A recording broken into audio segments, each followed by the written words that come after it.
à tous. Nous allons commencer ce culte.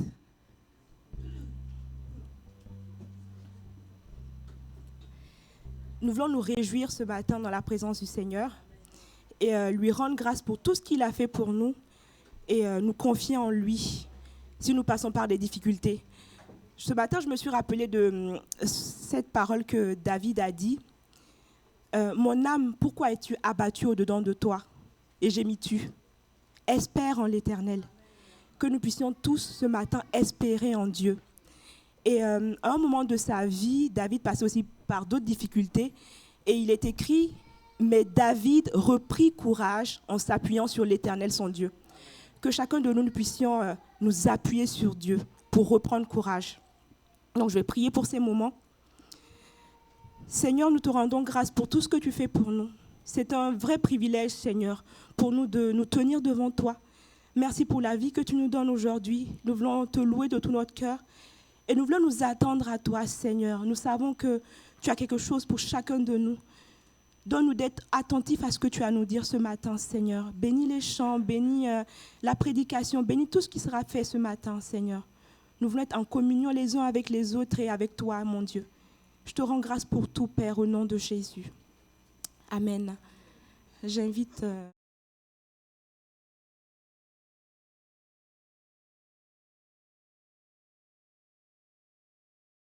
On va commencer avec un chant pour les enfants, pour nous tous. Alors, est-ce que les enfants, vous êtes là? Oui? Ok. Est-ce que Jésus est votre super-héros? Oui? Alors, on va se lever tous et le chanter.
De notre cœur au Seigneur et l'inviter à prendre la place, toute la place qui lui revienne ce matin. Amen.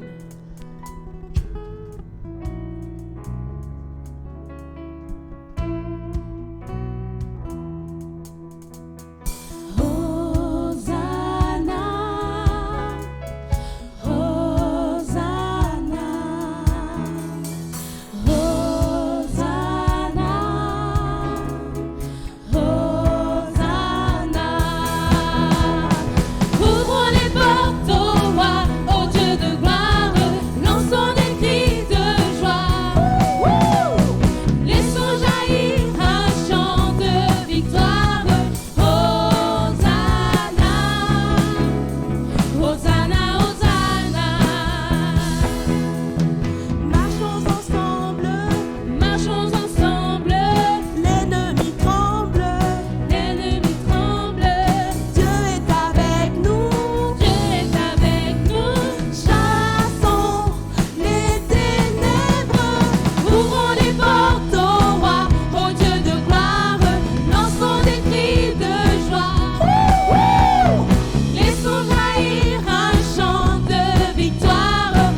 avons un avocat auprès du Père et c'est Jésus qui nous justifie. Amen.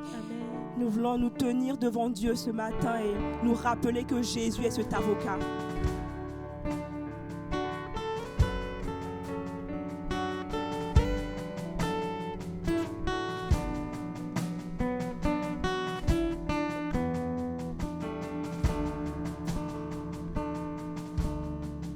Devant le trône du Très-Haut, mon défenseur saura plaider.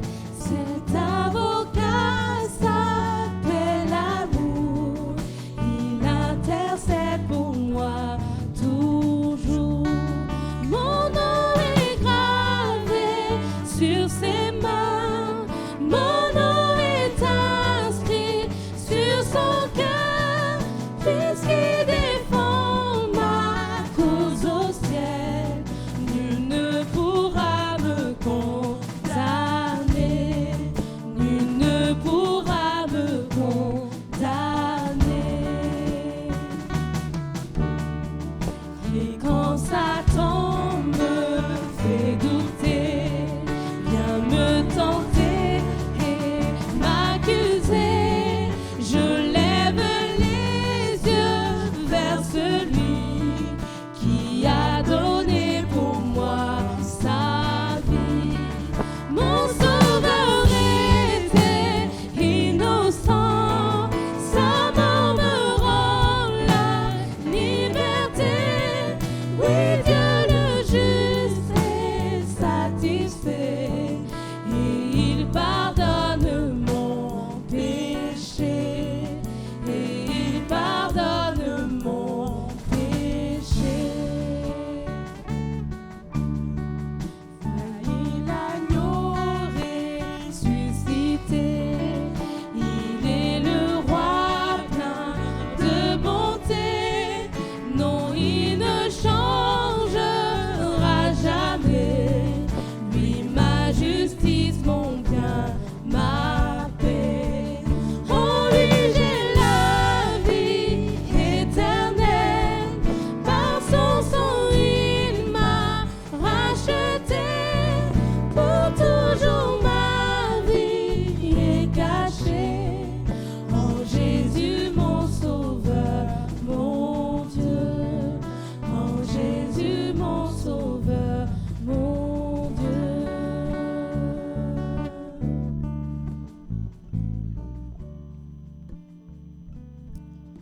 Amen, Seigneur Jésus. Viens toucher ma vie, Seigneur. Viens toucher ma vie. Nous allons prendre ce chant. Viens toucher ma vie.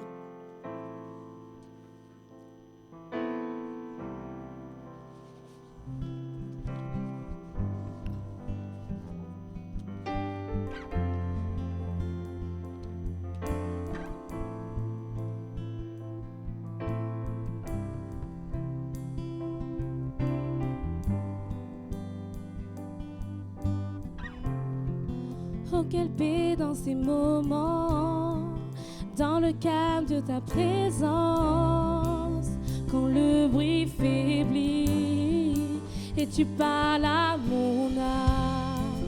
Tu as toute mon attention, fais-moi entendre ta voix, je ne veux rien manquer. Seigneur, mon cœur désire plus de toi, mon cœur recherche ta face, alors je cède à toi. Et tout en moi est ému par ton amour, captivé par qui tu es. Conduis-moi à te connaître plus encore. Je veux m'approcher de toi, laisser mes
toi j'ouvre mon cœur à jamais.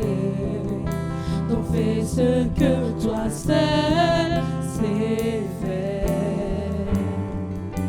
Jésus vient régner dans ma vie.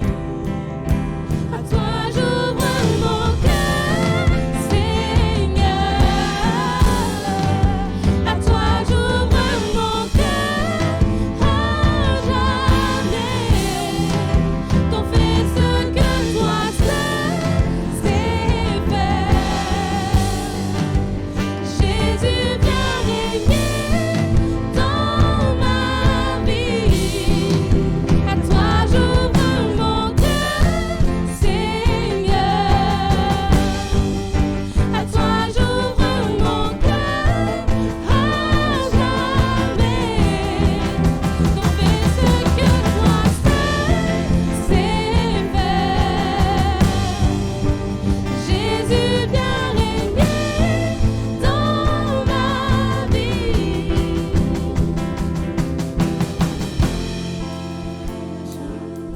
J'entends-moi, est ému par ton amour, captivé par qui tu es. Conduis-moi à te connaître plus encore. Je veux m'approcher de toi, laisser mes peurs derrière moi. Seigneur, viens toucher ma vie à nouveau. Oh Seigneur Jésus, viens toucher chacune de nos vies. Nous tenons devant toi, Seigneur Jésus, parce que tu nous as sauvés. Tu n'as pas hésité à donner ta vie pour chacun de nous. Nous te sommes infiniment reconnaissants pour tout ce que tu as fait. Nous voulons t'appartenir à toi et à toi seul, Seigneur. Viens toucher nos vies, viens changer nos mentalités, viens transformer nos cœurs, Seigneur. Nous t'avons donné nos vies, nous t'appartenons, Seigneur. Nous voulons te suivre jusqu'au bout. Prends la place qui te revient encore, Seigneur. Nous voulons être attentifs à toi, à tout ce que tu as à nous dire, Père. Prends la place d'honneur encore dans nos vies, Père.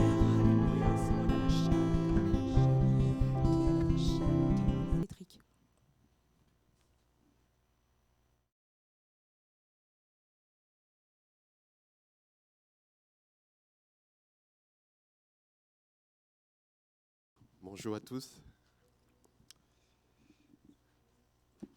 C'est bon et c'est agréable d'être dans la présence de Dieu et de pouvoir se nourrir encore de sa parole. Seigneur, nous te bénissons, nous te rendons grâce encore ce matin. Nous sommes à tes pieds, Seigneur Jésus, pour entendre ta parole. Seigneur, dispose nos cœurs afin que, Seigneur, cette parole, Seigneur, puisse vraiment porter du fruit dans nos vies. Seigneur, manifeste encore ta gloire dans le nom de Jésus. Amen. Amen. Ce matin, il y a un jeudi soir, il y a Gérald qui a prêché sur Marc, le chapitre 13. Et pendant que Gérald était en train de parler sur ce chapitre, j'ai été interpellé par un mot qui est « veiller ». Et c'est resté dans ma tête, et j'ai travaillé ce thème-là. D'où mon partage ce matin, veillons et prions. À la fin du chapitre de Marc 13, au verset 37, Jésus va dire « Ce que je vous dis, je le dis à tous, veillez. Ce que je vous dis, je le dis à tous, veillez. » Et à plusieurs reprises dans la Bible va nous exhorter, à veiller. Il va nous exhorter à veiller et prier. Va nous exhorter à veiller et prier. La Bible va nous exhorter à veiller car nous avons un adversaire, le diable, qui rôde, qui cherche à nous détruire. La Bible aussi va nous exhorter à veiller et se tenir prêts car nous ne savons ni l'heure ni le jour où Jésus reviendra. Et c'est sur ces 3 points que je vais parler ce matin. Je vais partager ces 3 éléments avec vous ce matin. Le fait de veiller et de prier. De veiller car nous avons un adversaire qui rôde. Et de veiller et se tenir prêt. Mais avant d'aborder ces 3 points, je vais d'abord essayer de définir un petit peu le mot veiller. Donc on aura quelques éléments de définition. Le mot veiller, très généralement, ça va nous faire penser au fait de ne pas dormir dans la nuit, de rester en éveil pour faire quelque chose. Très généralement, c'est ce à quoi ça nous fait penser quand on dit veiller. Ce n'est pas faux, c'est juste, mais le fait de veiller va un peu plus loin que cela. Si nous prenons l'exemple de la Bible va définir le mot veiller comme, ça signifie être sans sommeil, être éveillé. Mais il ne s'arrête pas là, il y a d'autres éléments qu'on retrouve, d'autres précisions. C'est le fait d'être attentif, le fait d'être vigilant, d'être prêt et de porter une attention stricte et active. Voilà les autres éléments que la Bible apporte encore pour compléter la définition. J'ai regardé un peu dans comment le Robert définissait, c'est rester volontairement éveillé pendant le temps habituellement consacré au sommeil. Donc là, on voit très bien que ce n'est pas que la nuit. Si vous avez l'habitude de dormir en journée et que vous ne dormez pas, donc là, on peut dire que vous êtes en train de veiller. Je pense à notre frère Christophe. Donc le Robert qui dit rester volontairement éveillé pendant le temps habituellement consacré au sommeil. Et le synonyme de veiller, c'est être de garde. Donc je pense que les médecins sauront un peu. C'est souvent dit je suis de garde, être de garde, c'est aussi veiller. Donc on peut également dire que le fait de veiller, c'est garder. On va voir ça avec le psaume 91, le verset 10 à 11 qui dit, la version Semeur dit, « Aucun mal ne t'atteindra, nul malheur n'approchera de la tente où tu demeures, car il chargera les anges de veiller sur tes chemins. » Ça, c'est ce que la version de Semeur dit. La version de Louis II dit ceci, « Aucun malheur ne t'arrivera, aucun fléau n'approchera de ta tente, car il ordonnera à ses anges de te garder dans toutes tes voies. » Donc on voit très bien qu'en fonction des deux versions, le mot « veiller » peut être aussi remplacé par « garder ». Veiller sur sa maison, on peut le dire autrement, c'est garder sa maison. Veiller sur ses enfants, on peut dire garder ses enfants. Veiller sur sa femme, veiller sur son mari, garder son mari, garder sa femme. Et c'est différent de surveiller. Il y a le Proverbe 19, verset 16, qui dit « Obéir au commandement, c'est veiller sur sa propre vie.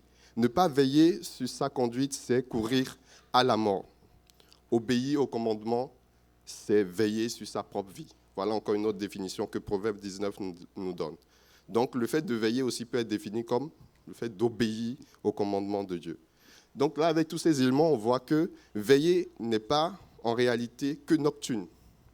C'est une attitude qui reste active. Et j'aimerais faire une petite parenthèse par rapport à quelque chose, c'est la veille. Je ne sais pas si vous avez déjà entendu parler de la veille. On parle souvent de veille technologique ou veille stratégique dans les entreprises ou en formation à l'école. Et dans ce contexte-là de la veille, on va dire « je fais de la veille ». Je fais de la veille. Et ça consiste au fait à utiliser des outils ou des méthodes pour s'informer, dans le but derrière de prendre des décisions. Donc on va utiliser certaines méthodes ou des outils pour avoir de l'information. Et avec cette information on va prendre des décisions. Et dans l'entreprise, on va prendre des décisions stratégiques, ainsi de suite. Mais au fait, pourquoi je parle de cela? La notion de la veille, il y a quelque chose d'important là-dedans, c'est le fait de s'informer. Et on dit souvent qu'une entreprise qui ne fait pas de la veille, c'est une entreprise qui, peu à peu, qui meurt à petit feu. Bon, je vais vous donner un exemple, parce que quand je dis ça comme ça, vous n'allez pas forcément comprendre. Je vais vous donner un exemple dans mon cas, dans mon travail à moi. En informatique, on est beaucoup amené à faire de la veille. Et ça consiste à quoi? Dans le domaine de la sécurité, on a beaucoup de failles en informatique, beaucoup de vulnérabilités, de failles. Donc, qu'est-ce qu'on fait? On va faire de la veille, s'informer des différentes failles qu'il y a quotidiennement. Il peut y avoir des failles qu'on découvre sur telle technologie, sur tel système, sur tel logiciel. Donc, continuellement, on s'informe de ces failles-là. Dans quel objectif? De corriger ces failles pour ne plus être vulnérable auprès des attaquants. Et quand on fait ça, on est sécurisé. Donc, si on ne fait pas cette démarche de veiller, de la veille, c'est-à-dire de s'informer pour avoir, c'est-à-dire prendre des bonnes décisions et sécuriser notre environnement, notre système, finalement, on est vulnérable et on peut nous attaquer, on peut perdre toutes les données et l'entreprise ferme la porte. D'où, au fait, je vous explique tout cela pour, au fait, attirer votre attention sur le principe de la veille qui se base sur l'information, le fait de s'informer. Et je pense que c'est de la même manière que le fait de veiller, là je ne parle plus de la veille, mais le fait de veiller nécessite aussi de s'informer. Plus on est informé, plus on sera éveillé pour faire attention à tout ce qui se passe autour de nous. Plus on connaît la vérité, mieux on fera de bons choix. Nous allons mieux comprendre cela tout à l'heure parce que je vais prendre l'exemple de Jésus qui va être tenté par le diable dans le désert et on va voir que effectivement le fait qu'il savait, il était informé, il connaissait la parole, il a su bien résister au diable. Donc il y a dans la démarche de veiller, je pense que s'informer reste important. On a Osée 4, verset 6 qui dit ceci, « Oui, mon peuple périt faute de connaissance, parce que vous, les prêtres, vous avez rejeté la connaissance. Je vous rejetterai et vous ne serez plus mes prêtres. Vous avez oublié la loi de votre Dieu, moi aussi à mon tour, j'oublierai vos enfants. Mon peuple périt faute de connaissance. » J'ai envie de dire de la même façon que l'entreprise meurt petit à petit parce qu'ils ne s'informent pas. Si nous ne veillons pas, nous mourrons petit à petit. S'informer nous aide à être éveillés, attentifs et prêts à prendre de bonnes décisions. Connaître la parole de Dieu nous aidera à être éveillés et faire attention à tout ce qui pourrait nous éloigner de notre relation, communion avec Dieu. C'est bon? Donc ça, c'était la première partie. C'était la partie d'essayer de comprendre ensemble, de définir, de comprendre ensemble le mot « veiller ». Donc, mon premier point, c'est veiller, veillons et prions. Veillons et prions. Jésus nous demande de veiller et de prier. Et pour illustrer cela, je me suis appuyé sur le texte de Marc au chapitre 14, du verset 32 à 42. Et le chapitre 14, de manière un peu générale, nous raconte un peu les derniers instants aussi de Jésus avant le fait qu'il soit livré. Je n'ai pas noté, mais je vais le lire. Marc 14, au verset 32. Il allait ensuite dans un lieu appelé Gethsémani. Et Jésus dit à ses disciples, « Asseyez-vous ici pendant que je prierai. » Le verset 33. Il prit avec lui Pierre, Jacques et Jean, et il commença à éprouver de la frayeur et des angoisses. Il leur dit, « Mon âme est triste jusqu'à la mort. Restez ici éveillés. » Puis, ayant fait quelques pas en avant, il se jeta contre terre et pria que, s'il était possible, cette heure s'éloigne de lui. Il disait, « Abba, Père, toutes choses te sont possibles. Éloigne de moi cette coupe, toutefois, non pas ce que je veux, mais ce que tu veux. » Et il vint vers les disciples qu'il trouva endormis. Et il dit à Pierre, « Simon, tu dors? Tu n'as pu veiller une heure. » Verset 38. « Veillez et priez afin que vous ne tombiez pas en tentation. L'esprit est bien disposé, mais la chair est faible. » Il s'éloigna de nouveau et fit la même prière. Il revient et les trouva encore endormis, car l'heure était appesantie. Leur œil, était appesanti. Il ne sut que lui répondre. Il revint pour la troisième fois et leur dit, « Dormez maintenant et reposez-vous. C'est assez, l'heure est venue. Voici, le Fils de l'homme est livré aux mains des pécheurs. Levez-vous, allons. Voici, celui qui me livre s'approche. Dans cette histoire, je sais qu'il y a 3 éléments, 3 choses qui m'ont interpellé et que je retiens et que je vais partager avec vous. La première chose, Jésus savait tout ce qui allait lui arriver, au point où il saura que Pierre va le renier 3 fois. Jésus, il savait tout ce qui allait se passer. Mais ce qui m'a interpellé, c'est qu'il a pris quand même le temps de prier. Je m'explique. Parfois, on peut prendre certaines choses comme acquises et ne plus prendre le temps de prier. On peut se dire, bon, de toute façon, c'est mon sort, c'est comme ça, je ne peux rien, ça ne va pas changer, donc ça ne sert à rien de prier. Jésus pourrait dire effectivement, bon, de toute façon, c'est ce qui m'est destiné, je n'ai qu'à attendre le temps et puis voilà, ça va arriver. Mais malgré cela, malgré qu'il savait que voilà ce qui allait arriver, il a quand même pris le temps de prier. Il a pris le temps de prier. Bien que Jésus savait tout ce qui allait lui arriver, il a quand même prié. Il a quand même pris le temps, de soumettre à Dieu sa tristesse et son besoin.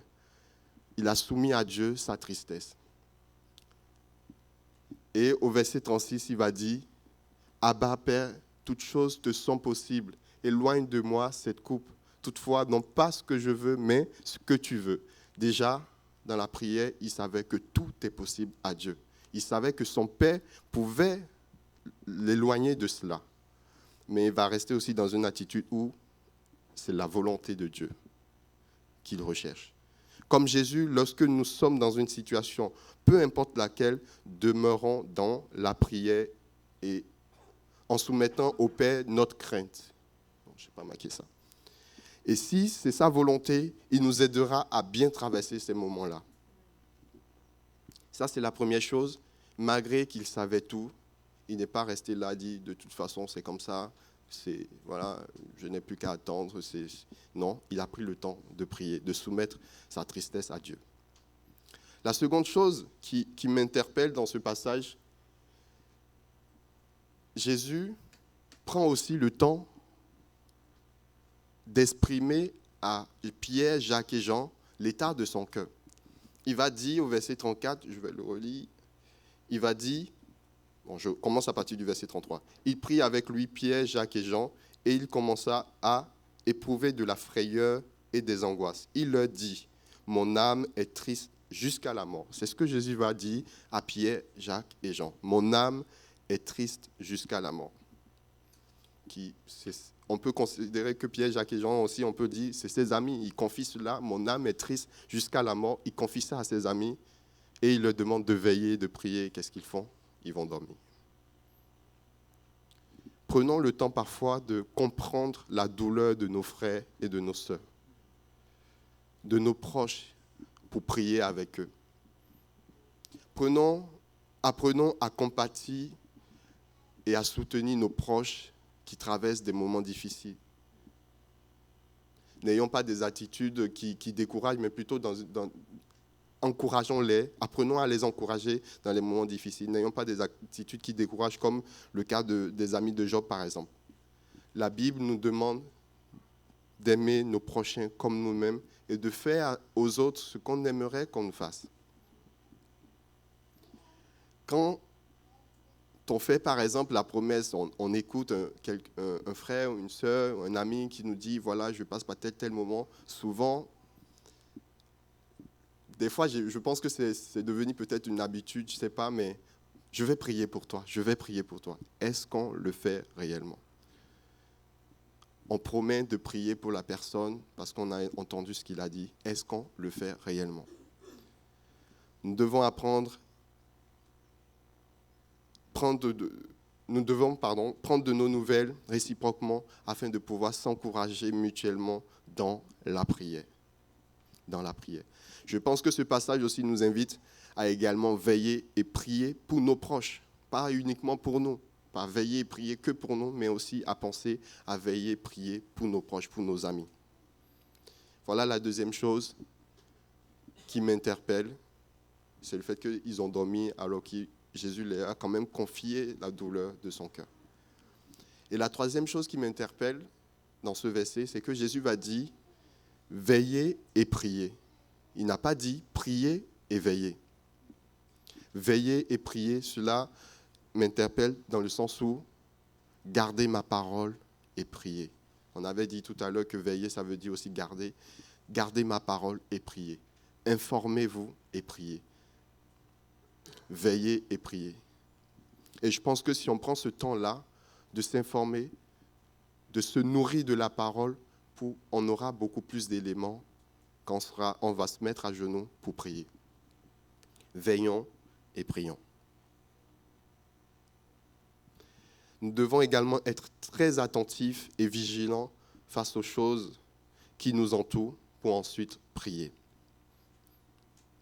Et pour conclure cette partie, j'ai pris le texte de 1 Pierre 4, verset 7 qui dit « La fin de toute chose est proche.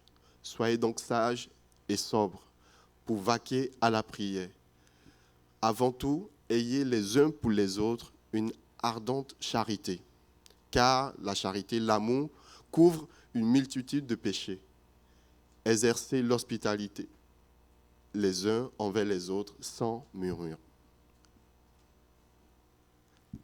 Ça, c'était mon deuxième point. Mon deuxième point plutôt, mais qui est mon troisième titre. Donc le deuxième point, c'est « Veillons car nous avons un adversaire ». Donc premier, c'était « Veillons et prions ». Le deuxième, c'est « Veillons car nous avons un adversaire ». Donc dans Marc 14, au verset 38, Jésus dit, je n'ai pas noté, « Veillez et priez afin que vous ne tombiez pas en tentation ». Si Jésus nous demande de veiller et de prier, c'est pour ne pas tomber en tentation. Nous avons un adversaire qui est jaloux, le diable, qui cherche à nous détruire. J'ai envie de dire, depuis le commencement, il cherche à rompre cette relation, cette amitié qu'il y a entre nous et le Père. Il cherche à le rompre. 1 Pierre 5, verset 8 va dire « Soyez sobres, veillez, votre adversaire, le diable, rôde comme un lion rugissant, cherchant qui il dévorera. Résistez-lui avec une foi ferme, sachant que les mêmes souffrances sont imposées à vos frères dans le monde. » Le diable cherche à détruire tout le monde.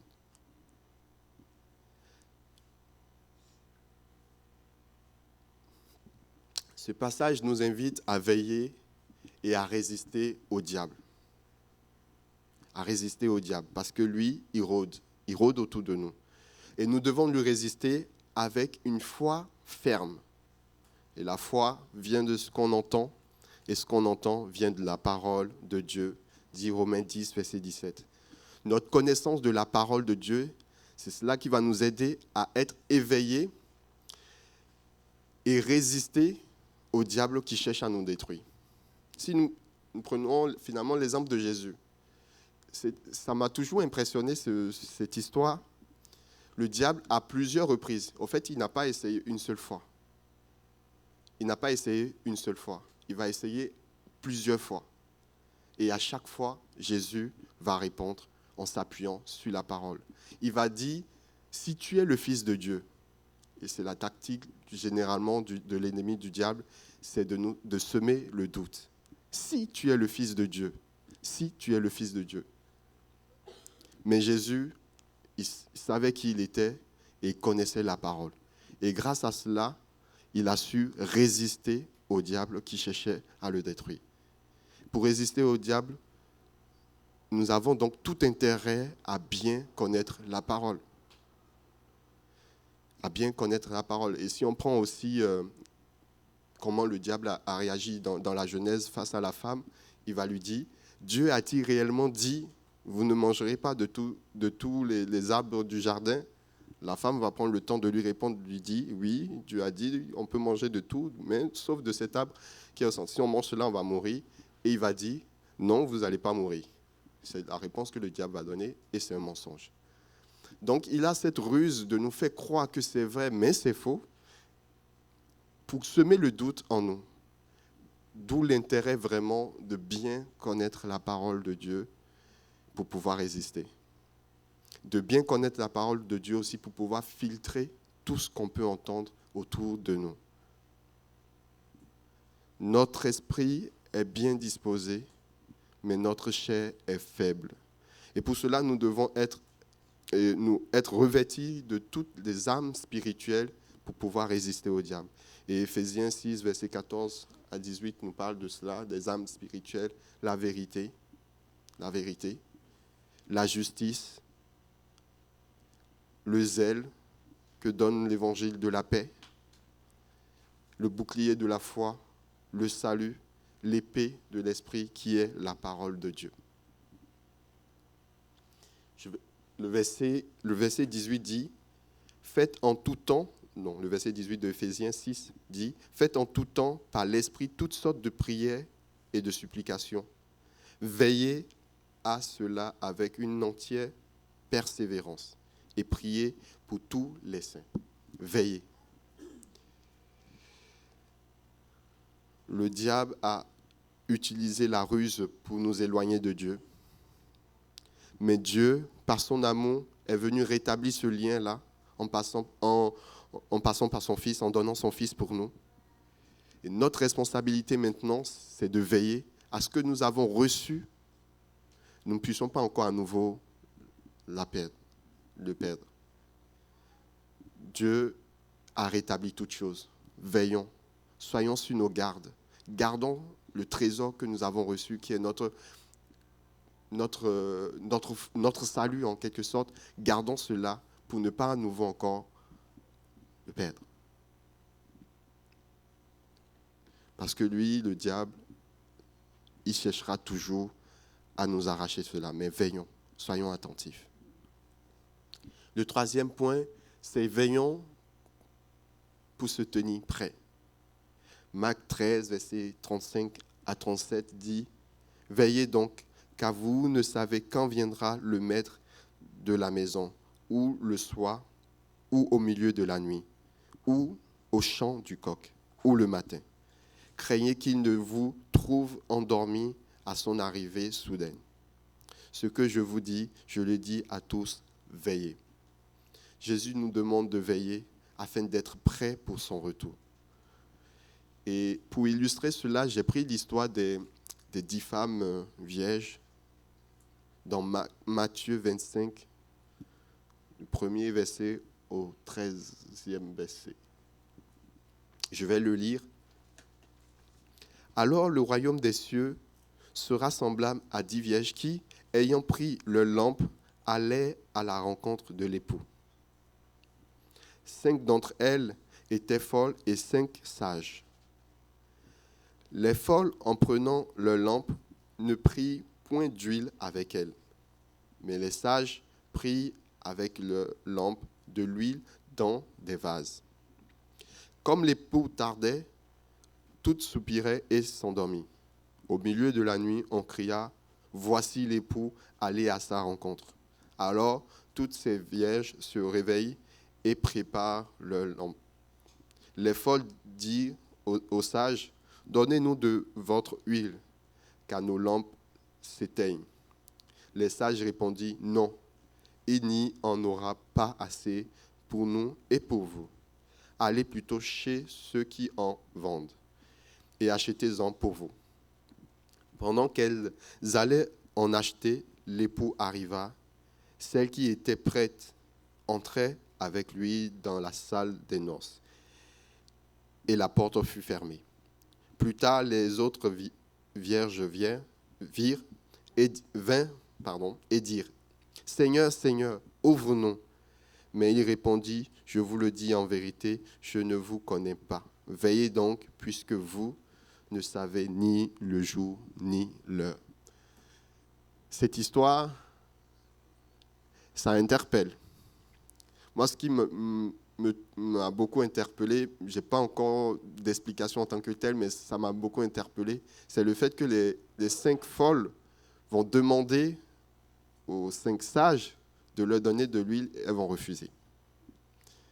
Donc, on a tout intérêt à veiller. Parce qu'on risque de demander, on va nous refuser. Donc, on a tout intérêt à se préparer, à être prêt. Le mot folle signifie en grec moros, qui veut dire sans Dieu. Sans Dieu. Et le mot sage en grec phronimos, qui veut dire intelligent et prudent. Ne soyons pas comme les folles qui n'ont pas pris le temps de se préparer. Soyons prudents et fidèles. J'ai beaucoup aimé aussi la prédication de Marie-Valérie dimanche dernier. Bon et fidèle serviteur. Le fidèle serviteur se prépare à la tâche, même quand le maître n'est pas là. Bon et fidèle serviteur. Je ne sais pas pour vous, mais moi j'aimerais qu'à la fin, Jésus puisse me dire bon et fidèle serviteur, ou fidèle Cédric, rentre dans la joie de ton maître. Moi j'aimerais cela et j'aimerais aussi cela pour tout un chacun de nous. Ça serait bien de tous se retrouver dans le royaume des cieux et on ne va pas pouvoir manger, mais on va louer ensemble. Donc, ne marchons pas sans Dieu comme les folles, mais soyons plutôt prudents, éveillés et fidèles, car nous ne savons ni l'heure ni le jour.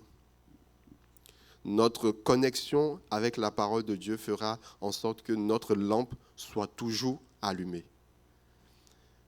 L'huile, j'ai envie de dire, qui fera en sorte que notre lampe soit toujours allumée, c'est la parole de Dieu. La parole est une lampe à nos pieds, une lumière sur nos sentiers. Et c'est elle qui nous permettra d'être éveillés, d'être nous-mêmes éclairés. Et elle nous aidera à demeurer fidèles à Dieu afin qu'il soit fier de nous qui sommes ses enfants. Et pour conclure, j'ai repris le Proverbe 19, verset 16 qui dit « Obéir au commandement, c'est veiller sur c'est veiller sur sa propre vie. Ne pas veiller sur sa conduite, c'est courir à la mort. » Nous avons tout intérêt à veiller sur notre vie. Apocalypse 3, verset 3 dit « Rappelle-toi donc comment tu as reçu et entendu, et garde et répands-toi. Si tu ne veilles pas, je viendrai comme un voleur, et tu ne sauras pas à quelle heure je viendrai sur toi. » Rappelons-nous de ce que nous avons reçu et entendu.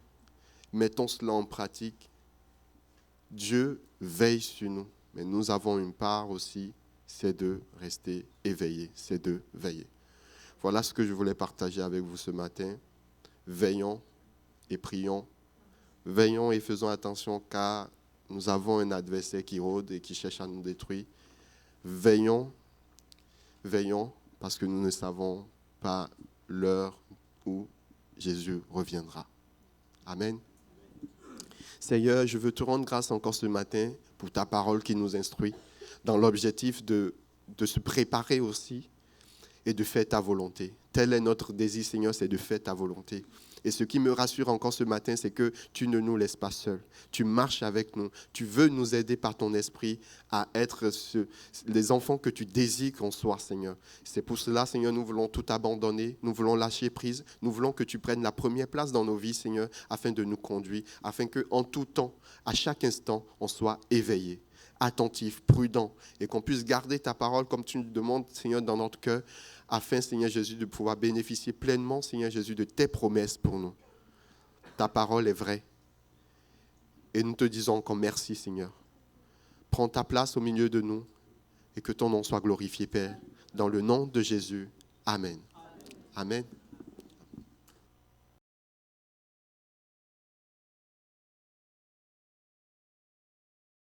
Ce chant où nous voulons être centrés sur Jésus, nous allons inviter Nathalie et Christophe à passer dans les rangs pour l'offrande.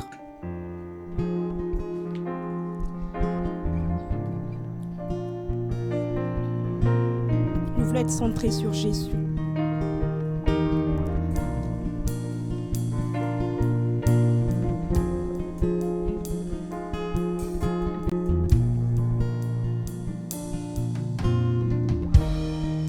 Le chant terminé,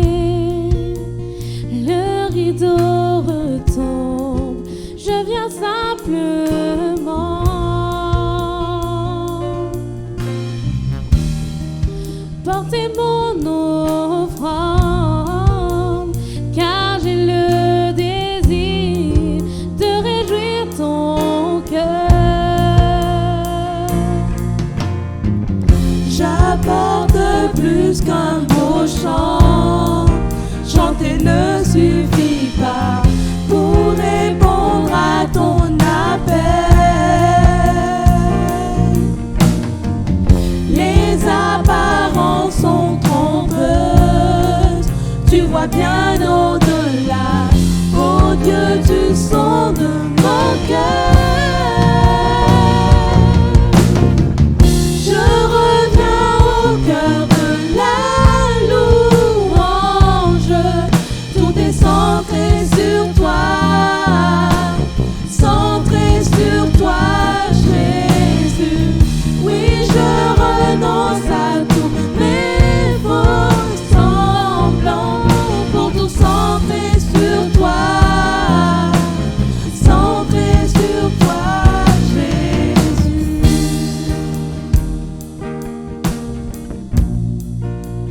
Nous voulons rester centrés sur toi, Jésus.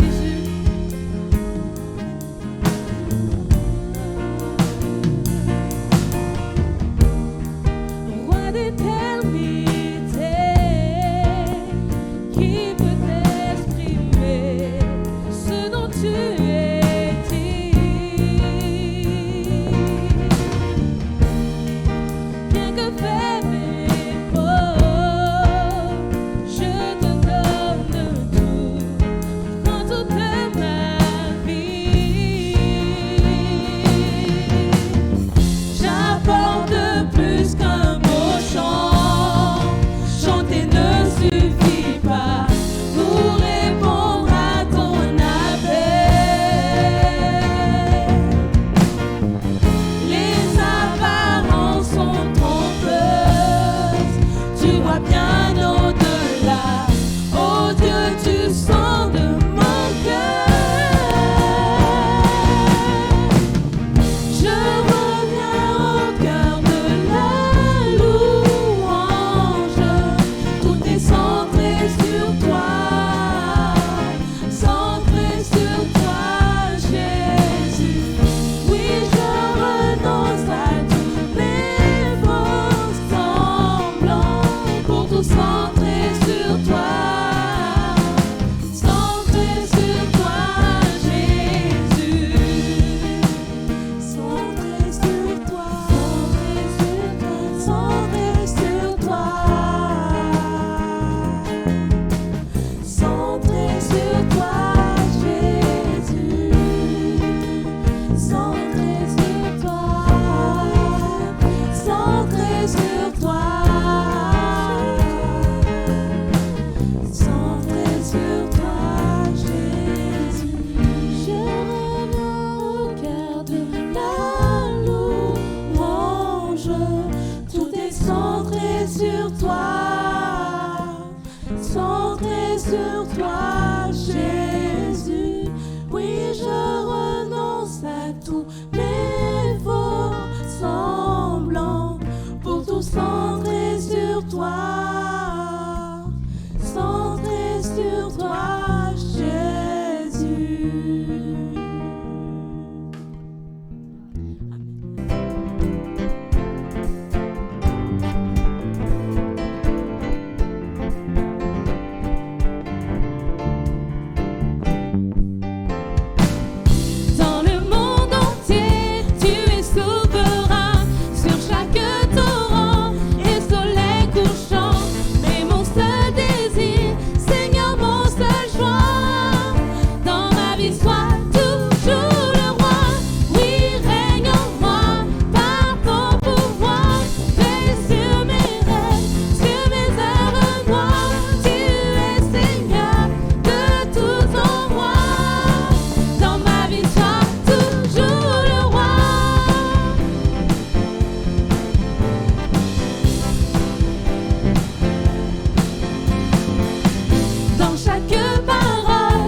ce chant qui dit « Voici le jour que tu as fait ». Amen.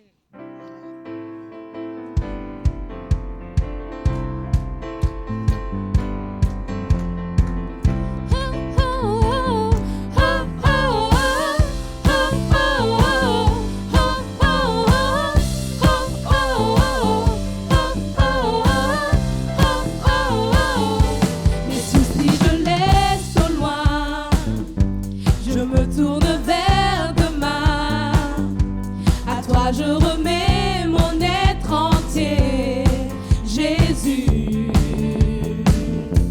Mes mains sont tendues vers toi, croyant que tout vient de toi. Je sais que tout ce que tu as pour moi est bon. C'est bon, car voici le jour que tu as fait. Il est pour moi un sujet de joie. Voici le jour que tu as fait, il est pour moi un sujet de joie.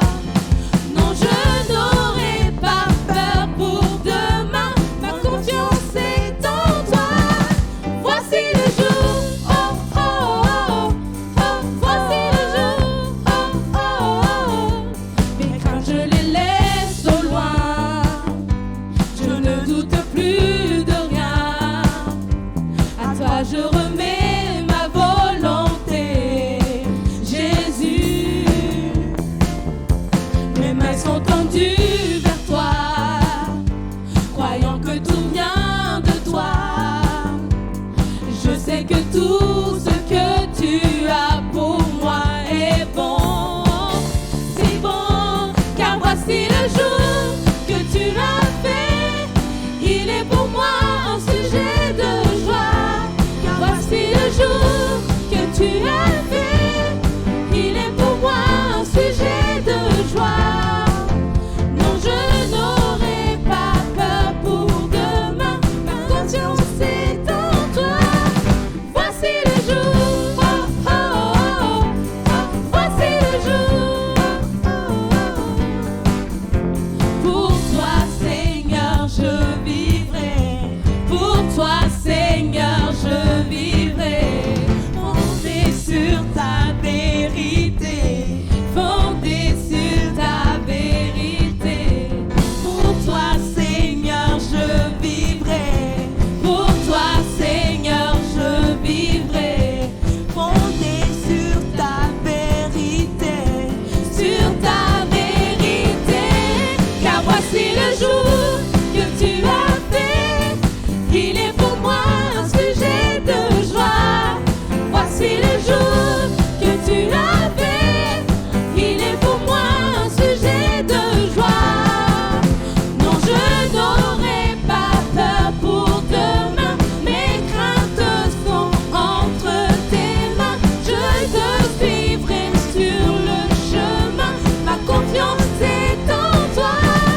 Voici le jour, oh oh oh, oh, voici le jour, oh oh oh, oh, voici le jour, oh oh oh, oh, voici le jour, oh oh oh, voici le jour.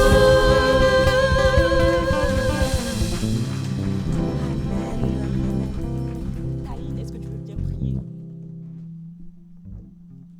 Seigneur notre Dieu, merci pour ces moments que tu nous as permis de passer encore en ta présence, Seigneur. Merci parce que tu es là, présent pour nous à chaque moment, Seigneur. Et que tu places, Seigneur, tout ça devant nous, Seigneur. On veut prendre ta parole et la mettre proche de notre cœur, Seigneur, et avancer encore avec toi cette semaine, Seigneur Jésus. Merci de prendre soin de chacun d'entre nous. Amen. Amen. Bon retour.